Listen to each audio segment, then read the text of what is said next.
শিক্ষার্থীদের অভিযোগ ২০১৭ সালের ১লা জুলাই যোগদানের পর থেকে অনিয়ম, দুর্নীতি, স্বেচ্ছাচারিতা আর অভিভাবকদের তুচ্ছতাচ্ছিল্য সহ একছত্র আধিপত্য বিস্তার করে নানান অপকর্ম করে আসছিলেন প্রধান শিক্ষিকা হোসনে আরা। তদন্তটা আসে বোর্ডের চেয়ারম্যানের উপর।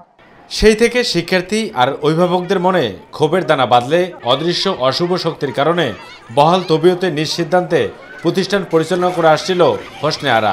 আমাদের আগে বেতন ছিল ৭০০ থেকে ৮০০ টাকা, এখানে উনি আইসা এক দফা ১০০০ টাকা করে ফেলছে। আমাদের দাবি হোসনে আরা ম্যামের পদত্যাগ এক দফা। আমাদের কারণ দুর্নীতি করতেছে আমাদের স্কুলে।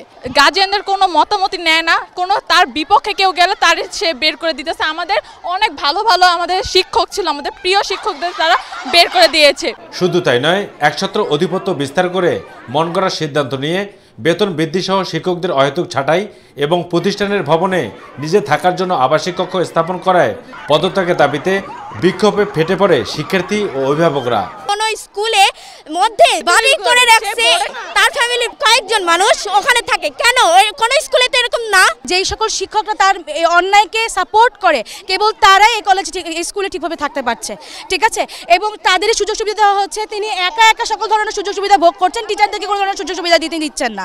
একটা প্রধান শিক্ষকের থেকে আমরা যে ব্যবহারটা ডিজার্ভ করব, ওনার মধ্যে এই আদব কায়দাটা নাই। প্রধান শিক্ষক হিসাবে যেটা যার যতটা যোগ্যতার দরকার আমার কাছে অতটা যোগ্য মনে হয়নি। তার সাথে কেউ যদি দেখা করতে যেত তার অনেক দম বসে দেখা করতে যেতে দিত না কাউকে। আমার মা একটা কমপ্লেন নিয়ে আসে, তাকে ৭ দিন আসে, তিনি একদিনও বলে আমি ব্যস্ত উনি ডিসপ্লে নিয়ে উনি ব্যস্ত থাকে, আমাদের মার কথা একবার শোনার চেষ্টা করে না। তোপের মুখে প্রধান শিক্ষিকা হোসনে আরা পদ থেকে পদত্যাগ করতে বাধ্য হলেও জাল স্বাক্ষর করায় আরও উত্তপ্ত হয়ে ওঠে রামপুরা একরামুন্নেসা বালিকা উচ্চ বিদ্যালয়ের শিক্ষার্থীরা। পরে এক প্রকার বাধ্য হয়ে প্রকৃত স্বাক্ষর করে রেহাই পান প্রধান শিক্ষিকা হোসনে আরা।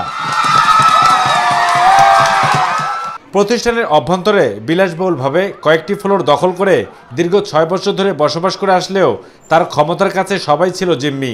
এমনকি শিক্ষার্থীরা প্রতিবাদ করলে তাদের নানাভাবে মানসিক নির্যাতন সহ ছাড়পত্র দেওয়ারও হুমকি প্রদান করা হতো। অবুসাদ অপু, মাই টিভি, ঢাকা।